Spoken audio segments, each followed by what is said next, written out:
Welcome to the Infinite Wealth Podcast. I'm Cameron Christensen, along with our co-host Anthony Faso. We just interviewed Darrell Evans, and what we talked about was how to stay calm in the midst of adversity. Anthony, what is a takeaway or two you had?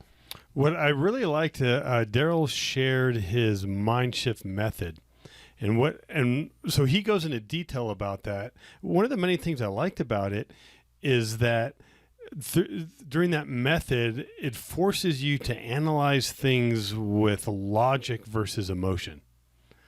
Particularly when we're hitting adversity, we have a tendency to react, just emotionally. But if we can sit down and logically think it through, because what I feel is that particularly when we're in the midst of adversity and we make an emotional decision, we're typically doing that out of a scarcity mindset. Mm-hmm. And rarely do we make the best decisions when we're coming at it from a scarcity mindset. So by reshifting it to focus on logic, I think will help you make better decisions.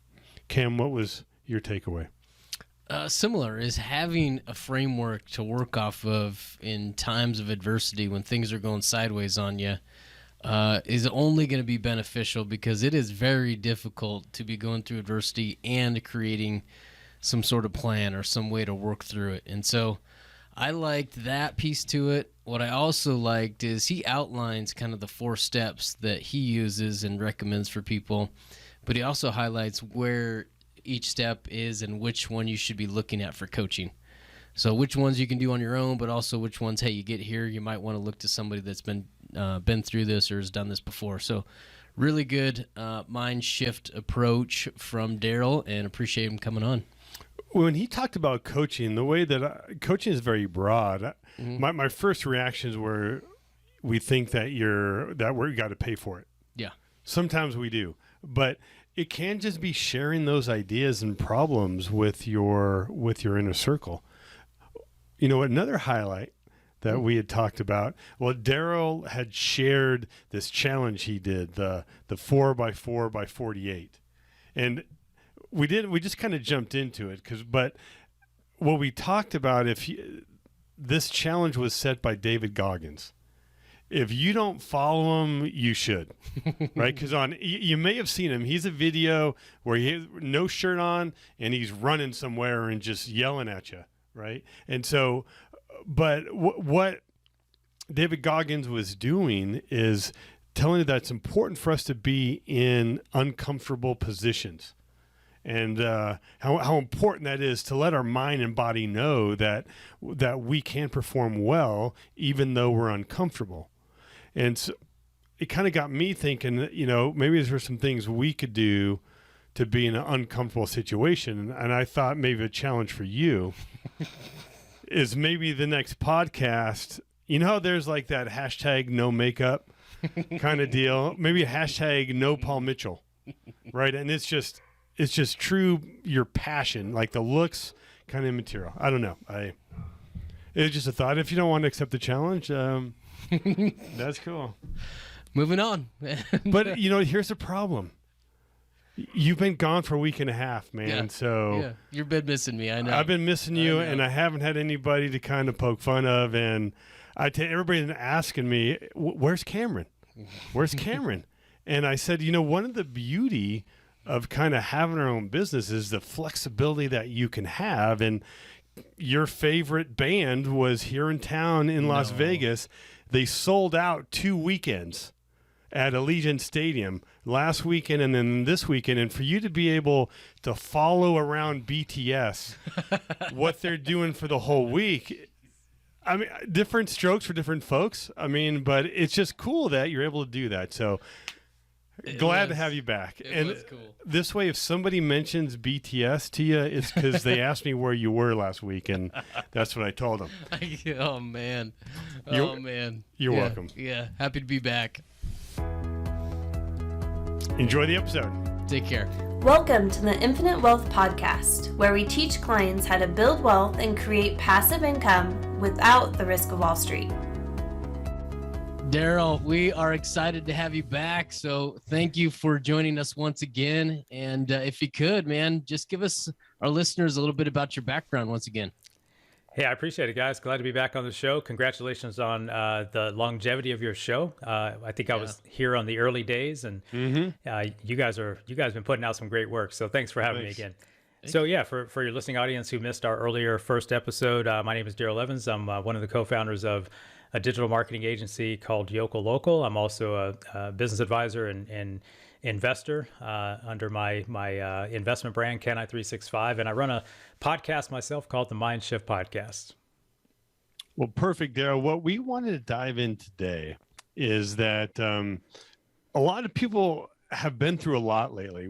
We're getting out of this pandemic. Sometimes there was where I saw business was either really good or really not. Right. So we're kind of getting through that. And then now everybody's touching inflation. I mean, it's the big buzzword right now. And there's also a lot of talk of a pending recession. And what we always try to tell our clients is that there's going to be opportunities. Like, news is just news. There's no such thing as good news or bad news. It's just, what can we do to use this to our advantage, or maybe shift some things, or maybe that could also create some opportunities. But the problem can be is seeing those opportunities can be blurred when have some anxiety or having some problems, right? So Daryl, I know that you had created the Mindshift Method specifically to kind of help people through this times of adversity. And before we get into how that works, Daryl, you want to maybe explain how you got to the point to develop this method? Yeah, adversity, oddly enough. Seriously, I think in the world of achievement, leadership, entrepreneurship, investment, things that you guys talk about in your world, the reality is we all are living in an ebb and flow, environment, whether it's economy, life cycle, health cycles. I mean, at the end of the day, we're always going through these ebbs and flows. So for me, I started looking at when life was really knocking me down. And a lot of times I participated in the reason I was being knocked down, which a lot of times is a whole nother story, because a lot of times we think that when life is happening to us, that it's happening to us, but we participated by being in the way of that energy that led us to that disappointing event. And we could talk more about that, but really the method was designed, it was me looking back on how I had navigated a number of what would be seeming failures, breakdowns. I call it breakdowns in the world of Mindshift because I think failure is only an output if you quit at something.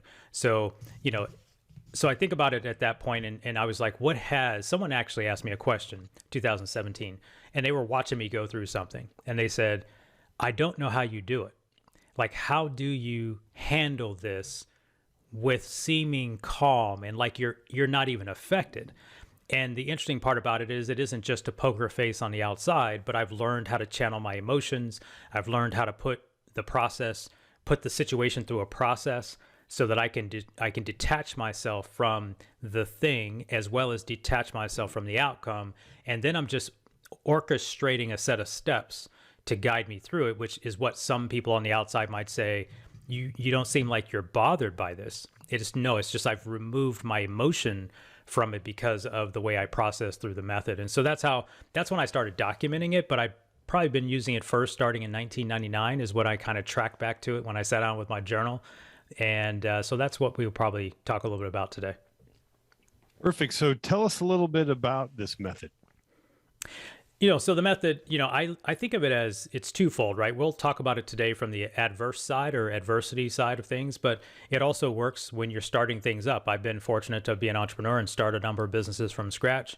So I think the method applies to both. So I want the listeners to understand it's a 4-step framework, and as simple as it may sound, it works whenever you're trying to accomplish something or whenever you're trying to reset after something maybe is not going your way. So I like to say from inspiration to realization, or when life knocks you down from breakdown to breakthrough, you can apply it both ways. And so that's what we talk a lot about on our show.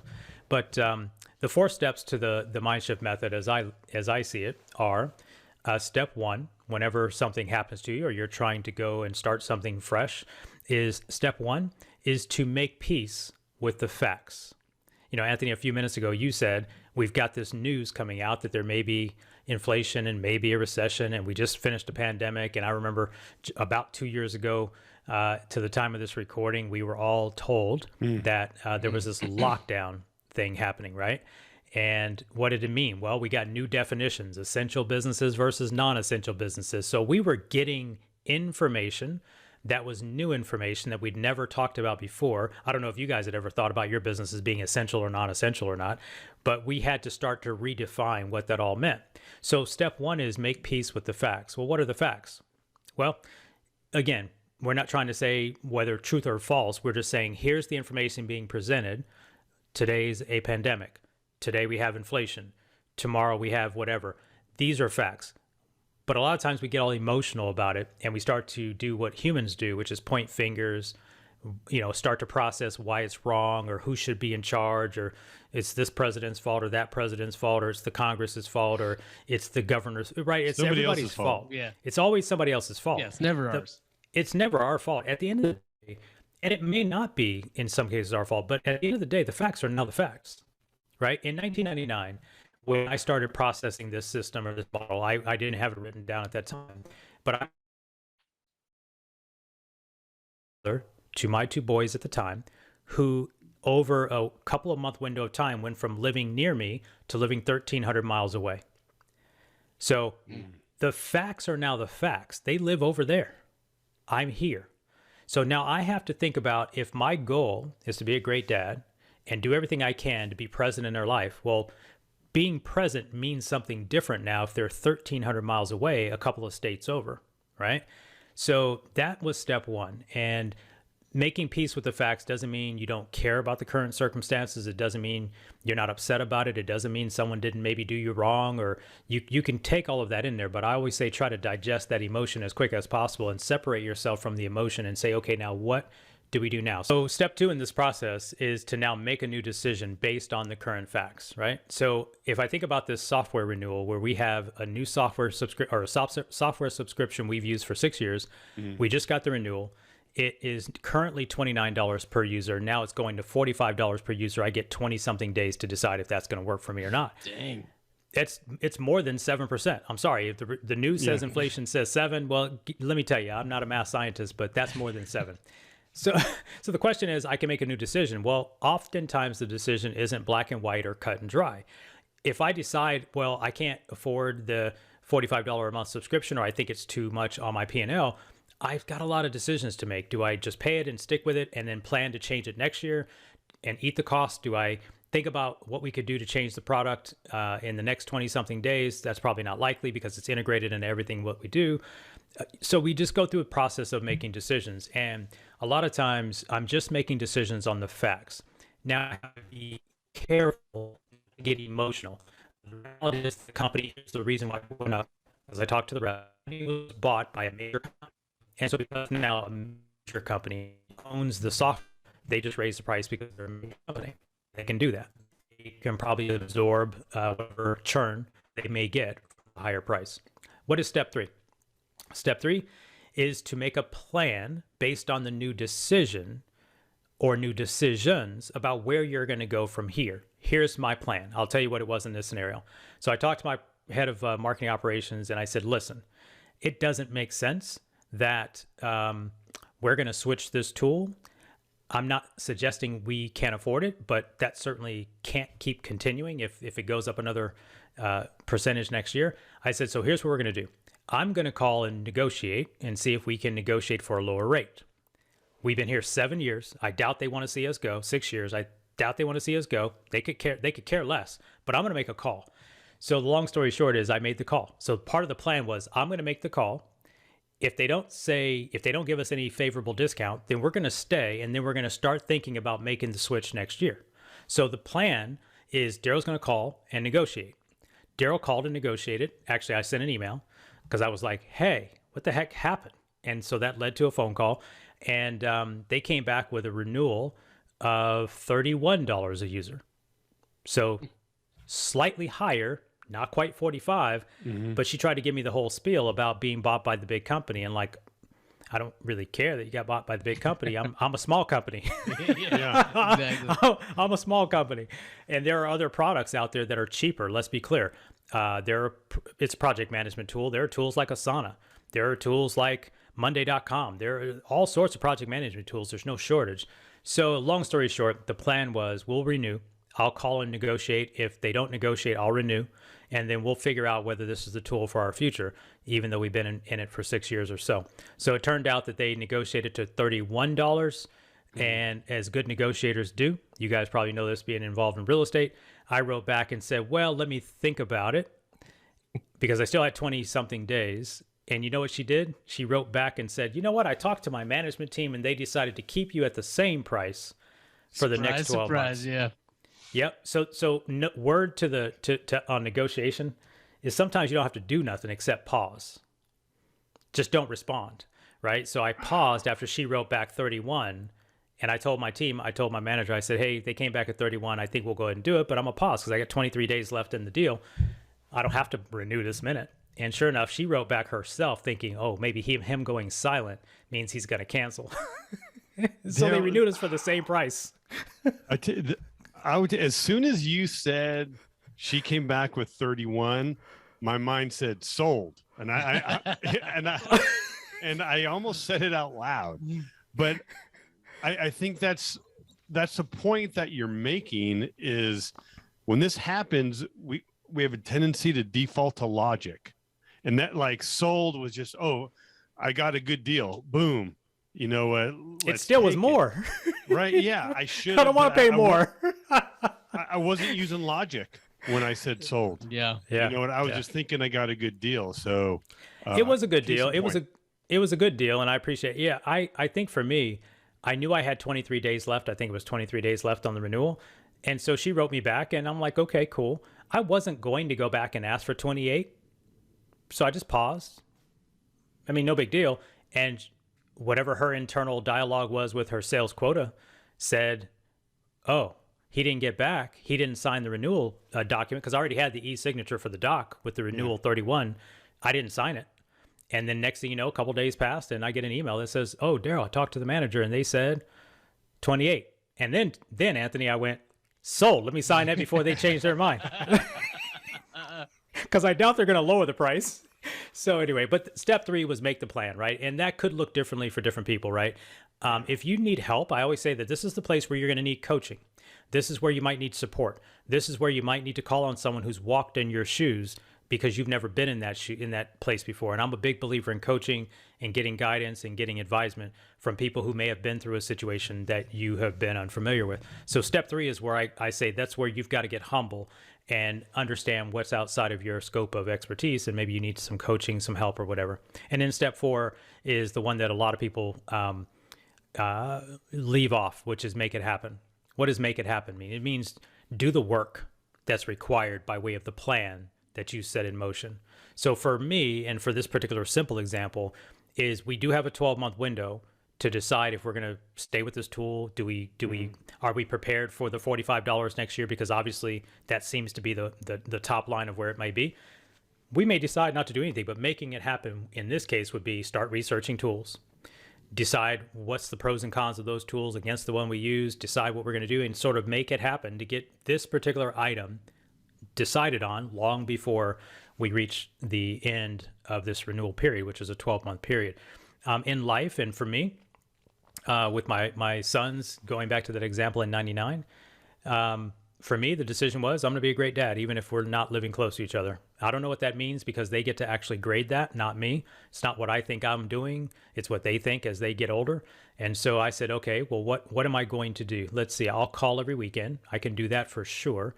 I'll make sure that when I pick them up through the summer based on the visitation, I'm going to make sure that my career is set up in such a way that I can spend as much time with them and they're not in daycare every day of the week, that they don't have to be. And so I made my decisions about what it was going to be. I didn't really have anybody to turn to for the plan, so I made my own plan. Mm-hmm. And then when it came to making it happen, it was about staying committed to the plan, as I say, long after the feeling that I made it in had passed. Because logistically speaking, it was hard. Logistically speaking, getting on a plane to go pick up 2 kids, to bring them back, and you got to fly both ways because they're underage. They can't fly by themselves. They can't fly unaccompanied. You know, you're talking about cash investment. You're talking about time investment. You're talking about the commitment to the commitment. And a lot of times people make it in an emotional space, and then days, weeks, months later, years later, the commitment's not important anymore because the emotion they made it in is past. And so I always say that step 2 is a committed decision, which means I'm drawing a line in the sand, and it doesn't matter what happens. This is what I'm committed to. And sometimes that's a minimal viable commitment so that you don't overcommit yourself and end up at a place where you're like, I can't even complete this thing. And so it's about what's that minimal viable commitment that you'll keep no matter what. I thought it was interesting, Daryl, that you said that step 3 is really kind of where you typically see people need coaching. As I was kind of looking over your outline, what came to mind is, I think I've said this on our podcast before, but I feel like Anthony, at least I'll speak for myself, is that I do a lot of, like in step 1, right, is a lot of counseling. And that's a lot of really kind of, we have those types of conversations with clients when somebody comes to us and they have a concern and really they're operating on emotions, as we're trying to kind of work through those emotions so that we can get to some place where we can start to make a plan. So I feel like we do a lot of work on that step 1, but yeah, it's interesting there. Step 4, you also mentioned a couple of the points, right, is just making it happen. And man, right, once somebody gets a plan in place, that can be a big deterrent. You've got a lot of distractions that can come in. And Anthony and I have kind of referenced those over the years as kind of shiny coins. Right? Is once you get a plan in place, there's going to be something, right, that comes out at you from left field and is looking a little bit more attractive and maybe starts to divert your attention. But man, that's the hardest thing that you can do, is just kind of stick to the plan. Yeah. It's, I say that, and I think if you look at top achievers, whether they're entrepreneurs, investors, you look at Warren Buffett, for example, his investment strategy hasn't varied. His investment strategy has been very much the same if you understand his plan. Yeah. If you look at people that are buying companies, they buy companies a certain type of way. They buy the types of companies they buy. I think in fitness, I think if you look at a lot of the best in class across most industries, you'll find that their life is actually very boring. In other words, it's not a lot of fanfare. It's really focused and it's really simple. They say no to the vast majority of things that cross their plate. And when they say yes, they're all in, but they're only all in on a really small number of things. And I've had to make that distinction as the years have gone on myself. So I think that's, fear of missing out is real, right? There's something about the way we think about opportunity and missed opportunities. But at the same time, we don't do enough weighting of the real opportunity cost of taking our attention away from X and putting it on Y when X was the decision in the first place. Right? When we started this marketing agency, we said we were only going to work with local businesses. It's in the name of the company. Until and unless we get that figured out, it doesn't matter if you're nationwide. It doesn't matter if you're international. It doesn't matter if you're regional. It doesn't matter if you're a friend. If you don't have a local presence and you don't get your customers within a certain radius of your building or your professional service office, it didn't matter. And we stayed focused to that for 4 years. Like, we had to figure that out first before we started taking on nationwide. And that's one of those things. Saying no to real revenue comes back to staying committed to the decision. It doesn't mean no forever, by the way. Right. And I really like what you said, is that we need to stay true to our core values and what our strategy and philosophy is.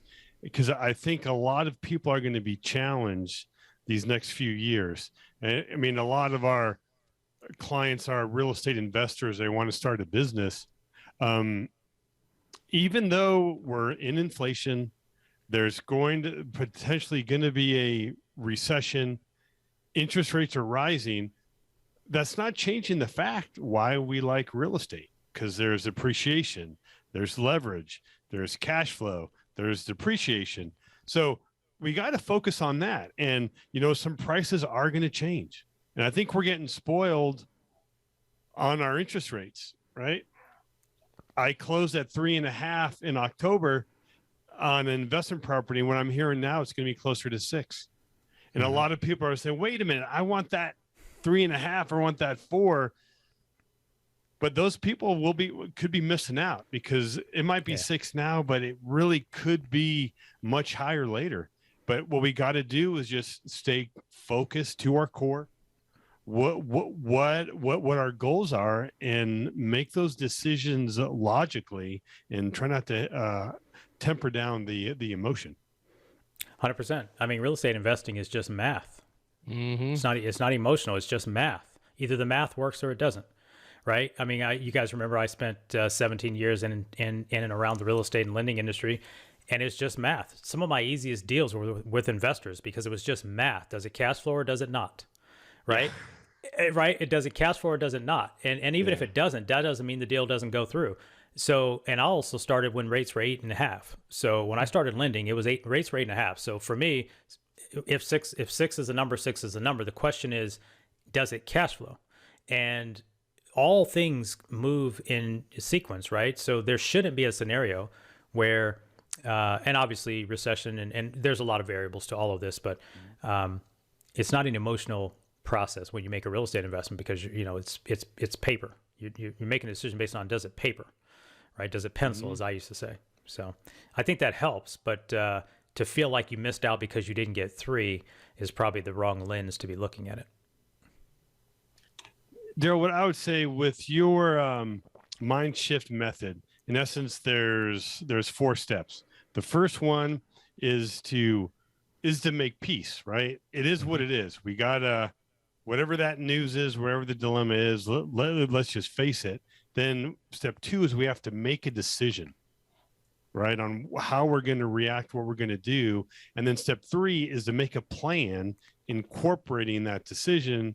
And to me, the most important piece is step 4 is to make it happen. Like we gotta, you can have all the great ideas, but unless you follow it with action, those ideas are just dreams. Absolutely. Discipline and accountability they're at the leading edge of accomplishment, period.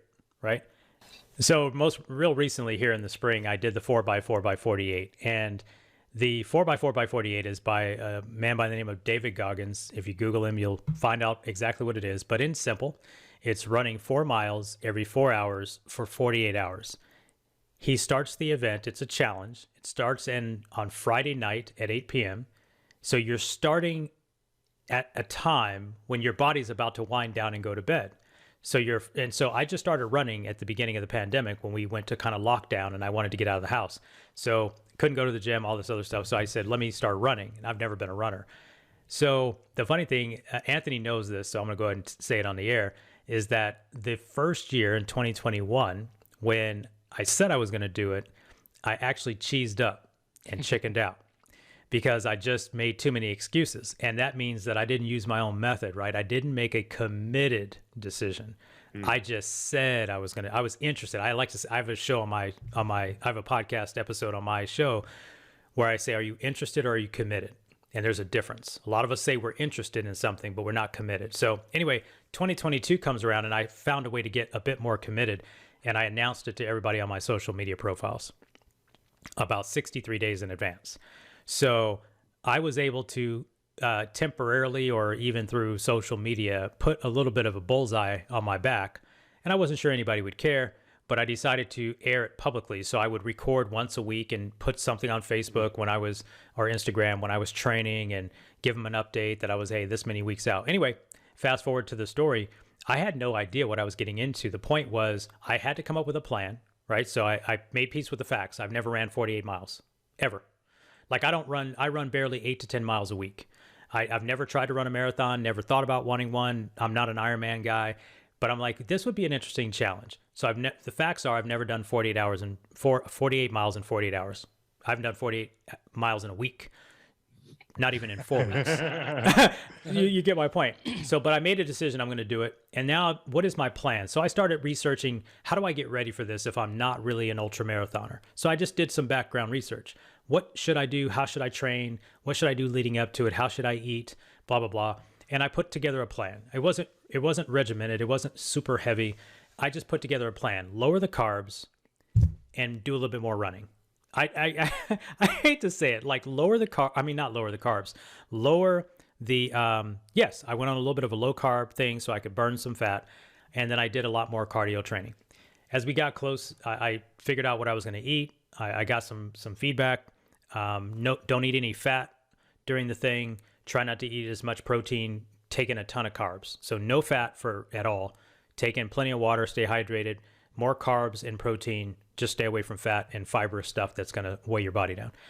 So the point was I had to get to the point where there was a plan in motion. And then the day of the start, I had to get into motion and make it happen, right? And then, of course, I encountered some adversity, that operative word, adversity. I got a blister after round 3 on one foot, and then I got a second blister on my other foot after round 4. So I'm at mile, so 3 times 4 is 12, and 16, I now have blisters forming to the tune of bigger than my toe. Oh. They were just bad. And I don't know what to do. I don't know if I should pop them, or I don't know if I should try to do something else with them. But at this point, I still got a long way to go. So I got some counsel from my oldest son, who's an ICU nurse, and his wife was a former dancer. So I got some counsel, and they didn't agree. They didn't agree.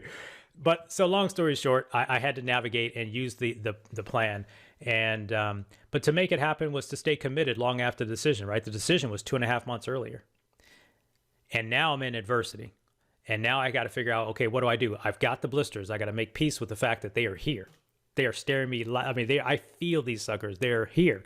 Then I got to deal with my body soreness and all of this stuff going through it. My body went, it was a lot. And I just had to keep replaying this method after every single segment. Okay, here's the facts. My legs are sore as hell. Here's the facts. My feet hurt like crazy. Here's the facts. I haven't had no sleep. You tried that on. That was the hardest part, not really having any sleep. Because for me, to run 4 miles is about 45 to 50 minutes, depending on my cycle. And then you got to put something, you got to try to get some food in your body, and then you got to try to rest. Well, I was doing everything I could. Ice baths, Epsom salts. I was doing it all. Ice. It was just, I was just doing everything I could to recover. And before you know it was right back to the next run. And it was challenging. So I guess to sum it up, you can apply this to anything. You can apply it to everything.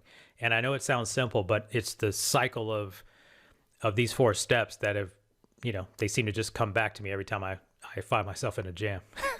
Daryl, ironically, last night we were explaining to my wife about the 4x4x48, and you know what her question was? Why? Why would you do it? Yeah, I got that a lot. My family asked me, some friends on Facebook, like, what do you get by doing it? And the answer was personal fulfillment.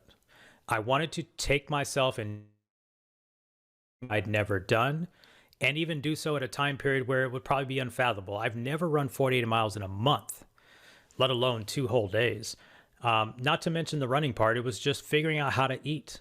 I had to figure out how to eat. I've had to figure out how to rest in short of 3 hours. I had to just figure some things out. And so that's why. And I did it. I'm not sure I'll sign up for it again. I'm not sure. But I could be convinced to do it again next year. I could do it again, but I just think that's taking on a challenge. That's just who I am as a person. Awesome. Well, it's great to challenge yourself. And what David Goggins, I think kind of what the gist of what I get from his content is we're capable of doing so much more. And that's why putting yourself in these situations can stretch your capacity, whether it's running or it's investing or being a father or a business owner. 100%. We don't give ourselves enough credit. Mm-hmm. We don't give ourselves enough credit for how far we can actually go. And it doesn't have to be an extreme running event. It doesn't have to be extreme, but sometimes we just have to be willing to step beyond the line of sight, and be able to say, okay, even though I don't know what's on the other side of this, I'll figure it out. And I think that's from an investment standpoint. No one knows if an investment's going to work out when they buy it. Historically speaking, it should, based on your numbers, but no one knows. No one knew 2008 was going to happen. No one knew the pandemic was going to happen. No one knew inflation would jump from nothing to 7. Nobody knows, right? So the question is, though, we'll figure it out. because we always have. Yeah, I love it. And the question why didn't occur to me, right? When you told me you're doing the 4x4 by 48 is I think it's just something that, maybe entrepreneurs, right? At the beginning of the show, you talked about you like to hang out with people and talk to people that think similar than you, like you. Mm-hmm. And I think entrepreneurs have a similar mindset is that, man, it can get boring, right? And we got to look for something. And I think little activities like that push ourselves mentally and physically, it's going to prepare us because there's going to be something else. We don't know what it is. We don't know what it's going to be mentally, physically, emotionally, what it's going to be. But man, to push yourself, right, is only going to help you perform better next time. Hey, Cameron, I couldn't agree more. And I think I actually have said this, and that is I've put myself in stressful situations on purpose so that when life's uncertainty of stressful situations show up, I'm actually better prepared. So I've said that for a long time. High intensity interval training, workouts, different types of scenarios, public speaking. Look, I started learning how to edit videos.